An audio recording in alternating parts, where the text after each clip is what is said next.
Ma'am Weng, maraming salamat po sa pag-imbita ulit sa akin sa inyong programa. Parang kanina lang nandun kayo sa Senado, tama po? Tama po, Oo. Ma'am Weng. Andito na So, naman tayo, naharap tayo sa panibagong problema ng karahasan ng kabataan, hindi po ba? At sinasabi, isa again sa mga natuturo ay yung impluensya ng online games. Nasisisi na naman online Correct. games. Oo. Asan ba talaga problema, Yusek? so I think po, gaya ng binanggit natin, Ma'am Weng, no, it's a concurrence of all these factors. No? Hindi natin pwede pinpoint na isa lang ang may problema. Tama, may pagkukulang yung mga gaming platforms, may pagkukulang yung mga messaging platforms sa ano dinadala yung mga bata to. May problema ho doon sa schools, may problema ho. Aminado tayo, baka meron tayong problema sa pamahalaan with regards sa kakulangan ng tao, kakulangan ng systems.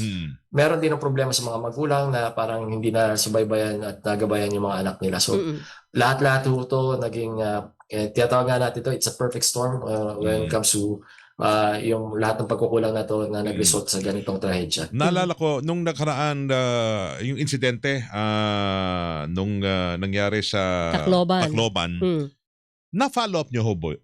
Yung nangyari na yon, kung talaga bang natukoy na establish ba na ang ginawa ng mga bata na yon ay dahil sa impluensya ng online games, kung ano man nilalaro nila. Na-check na ho ba? Tama, Sir Wing. No? After getting hold of their devices, nakita natin yung mga messages, nakita natin yung mga group chats, nakita natin yung mga... we established na this involves NBEs, pero hindi to the point na inutusan sila ng mga NBEs na to. Parang nagkaroon sila ng know-how, indoctrinate sa idealism. Kaya nga kasi nagulat tayo, parang ang babata pero alam na yung juvenile justice law na hindi sila mapaparusahan. Na nakita natin paano sila mag-procure ng weapons, ng mga gagamitin nila. So, at the very end, yun nga ho na parang ang hindi rin nangyari kung talagang sasabi natin na pinag-utos to, ang hindi nila sinunod sa pag-uutos na yun, to samahan yung mga biktima nila na magpakamatay din sila.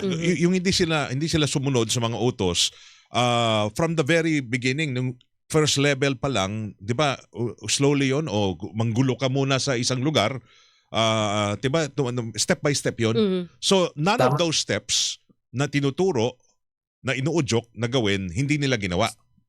Hindi naman sa ganun, Sir Wing, no? Parang nag-progress sila, yung ibang mga know-how nila, nakita nila dito, yung ibang mga tasking ginawa nila. Pero this particular, yung end task nila, nakita natin doon sa, yung mismong school shooting, nakita natin na sila yung nag-formulate, sila yung sila na lang yung nag-usap . Hindi nakasama yung mga NBEs, yung mga leader ng groups. So ano ang mahalaga na silipin? Ang motibo ba o paano nila na-acquire yung knowledge, paano gumawa ng karahasan? So I think madaling ang pinaka-importante po is we gain visibility over these mga group chats na to, yung mga NBEs na to . Right now ho, talagang mahihirapan ho kung ngayon pa lang tayo magsisimula. So we're trying to formulate some guidelines into recruiting yung mga nandun na sa loob ng mga NBEs na parang to act as our eyes and ears. Ayun. Kanina may kausap tayo, partner, di ba? So, pwede palang gawin yon. Yung talagang kayo mismo yung papasok to sa game, makikahalubilo kayo doon sa chat box, i-influence ninyo yung flow ng conversation. Pwede yon. Pwede ho yun. Or identify natin sino yung mga gusto nilang biktimahin and prevent these school shootings from happening. Again, siguro ito yung magandang halimbawa nung paano siguro tamang gamitin yung mga intelligence funds ng mga law enforcement agencies. Kasi kulang tayo sa tauhan. Correct. Yun ang susunod kong tanong kay Asek Aboy. May tauhan ba kayo para gawin yon? Sapat ba ang resources ng CICC pati DICT para gawin po ito? So kami naman ang intervention namin, Ma'am Weng, really is for the platforms, yung makikipag-usap, makikipag-coordinate sa mga platforms mo. Pero yung pagpasok ko at saka yung real intelligence work, to be honest, kami nakikipag-usap sa community, various communities ng ICT, including the gaming community. Kaya nakikita natin na may posibilidad na yung mga nandun na sa loob, pwede pa natin ma-recruit para naman to work for government. Pero again, these are yung intelligence work na to ay talagang trabaho ng mga law enforcement agencies natin. So hindi sa inyo? Hindi sa inyo. Kasi wala rin kami, dahil hindi kami law enforcement agency, wala rin kami intelligence funds. So kailangan. So kung sakali po, kung wala ito sa poder ninyo ng CICC at saka ng DICT at ipapaubaya ito sa law enforcement agencies, kailangan ng sinasabi mo, Weng, kailangan may sapat silang tauhan para pasukin lahat ng online game na ganitong klase. Mahirap naman kasi pasukin lahat Exactly, ng online. oo. Then, yung let's be pragmatic about it. Oo. Kasi sa dami ng games, hindi mo masusubaybayan lahat yan. Sa dami ng messaging platforms, sa dami ng grupo, hindi mo masusubaybayan. Ang maganda yung mga people come forward, tapos may information sila, and we reward those information if it leads to a prevention of crime and vicious act from happening. Kung ano lang yung marereport sa authorities. Pero Yun, mas makakatulong ba na meron sarili kayong ganyan, parang may task force or cyber crime ang tutok ko ay para hindi man araw-araw meron, pero meron, alam nyo, yung ginagawa ng ibang mga grupo, nagpipretend sila pero sila pa yung nagbabantay na para bigyan proteksyon ang mga naglalaro, bata man ho yan o matanda. Tama ho, Sir Weng, no? Yan din yung pakikipag-usap natin sa Game Developers Association, yung mga gaming community na gusto nila mag-self-regulate, sila ang magbabantay ng mga platforms kasi ayaw din naman, kasi ang ayaw natin and ayaw mangyari ng mga gaming platforms na to at saka yung mga gamers na to, maban totally ito mga na silang mga lehitimong nag-e-enjoy ng mga games, silang madadamay doon sa kalokohan ng iba. So they're willing to self-regulate po. At maganda yung mga suggestion nyo na sila mismo yung tututok doon sa mga to at kung may nakikita silang erring member ng community nila, sila yung magsusumbong sa atin. Dito po sa kaso sa Zamboanga, anong influensya ng bata? Nasilip So, ba? Nakita niyo ba yon? So wala pa akong conclusive kasi hindi pa natin nahahawakan yung mga devices. Although sinurrender na ng mga magulang sa PNP, hindi pa natin na digitally analyze and investigate thoroughly digital forensic. Yung digital forensics na tinatawag, tama Ma'am Weng, no?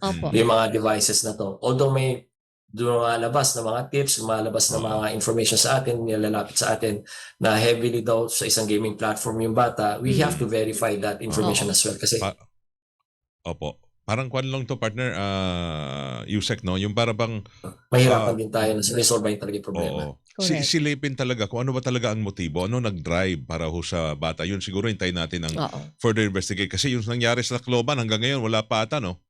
Ang motibo talaga kung paano, bakit nila ginawa. Tama po, Sir Weng, no? At kailangan malaman natin not only the motive at saka sino yung nag-influensya sa kanya. I think that's the key para mapigilan itong mga ito eh. We identified the groups and then mahirap din dito, Yusek, ang hirap mong, kasi ang ganda nung background ng bata hindi ba? Nakita mo kung gaano siya ka-solid sa academics niya, galing sa magandang pamilya, ang ganda ng ang ganda magsalita ng bata. So parang hindi mo siya masisilipan ng kakaiba. So parang ma-puzzle talaga ito sa mga investigador at kahit siguro sa kanyang pamilya siyempre. Tama po, Ma'am Weng. Kaya nga hindi namin nirule out ang ibang mga, kasi mahirap mag-zero in sa NDEs lang or influensya lang ng grupo, so influensya lang ng isang grupo. May tinitingnan din ibang angulo ang PNP na we concur na parang baka may problema rin na sa depression yung bata or something psychological na ang unang balita nga na yung bata is an overachiever na parang hindi niya ma-take na magkaroon siya ng failure. Yung pressure sa kanya. Pwede. Pag overachieving ka na, tapos dinidemand pa sa'yo, baka hindi na kinakaya. Kung sino man nagdidemand sa kanya, no? Pwede, di ba? Oo. But then again, so Yusek, para dun sa mga nangangamba, hindi ho kinukonsidera ng CC ngayon na talagang punta tayo sa banning ng Roblox. Well, Yusek? Naputol si Yusek. Yung totoo mali. Hindi natin pwede i-attribute yung school shooting solely on Roblox. Pero pwede po natin i-attribute kay Roblox yung mga kakulangan niya. For example, hindi niya ma-regulate yung age-appropriate content. Ibig sabihin, yung mga batang to, mga underage na to, are nagiging available sa kanila yung mga shooting games, yung mga explicit na content. Yan pwede natin i-attribute sa kanila bakit nangyayari sa platform mo yan. Pwede natin i-attribute sa kanila bakit hindi mo ma-verify yung age ng mga naglalaro, hindi eksakto yung mga naglalaro dyan. Na ito lang ang pwedeng sa kanila or ito lang ang pwede sa kanila. Yan pwede natin isisi sa kanila. And if they fail on those things also, doon siguro natin i-considera na, teka, bakit hindi ka nagko-comply sa amin? Baka kailangan, huwag ka muna dito unless you comply. Paano nyo na sisilip yun na hindi sila nag-comply? Paano nyo nalalaman na yung user ay Wait, ano bang edad ang pwede dyan sa laro na yan pala? So, depende ho kasi ang particular kay Roblox, it's a sandbox game. So, ibig sabihin, pwede ka mag-develop ng mga games within the game. Opo. So, para lang siyang base game talaga. So, yung mga developers, nagde-develop ng mga violent games, and to be fair, nagde-develop din ng mga educational games sa Roblox. Tama. Marami nagiging at least knowledgeable sa mga ganyan. Sana ganun na lang lahat ng games, Yusek. Yung kailangan mong gamitin rin utak mo. Paano Diba? ka ba? Oo. So, pero anong age ba yan ang pwede? So, sandbox, kahit bata pwedeng gumawa ng ganon. So, pwedeng ganun. Pero dapat merong category. Yun siguro kailangan din i-enhance na Roblox na kung ano yung mga age-appropriate content, i-categorize mo pang bata lang ba to, pang mature audience lang ba to. So, again, we can attribute those things to Roblox. Pero yung school shooting itself, again, it's a concurrence of a lot of things para mag-resulta ng school shooting. Totoo naman yon. Oo, hindi pwedeng Para bang panawagan mo, i-total ban ang gun. Baril. Marami magre-react din. Naman. Total ban ng online. Marami rin magre-react. Totoo. Anyway. Maraming salamat po, Yusek. Yusek, thank you. Oo, huwag ka magsasawa sa amin. Po. Thank you. Salamat din po. Thank you, Yusek.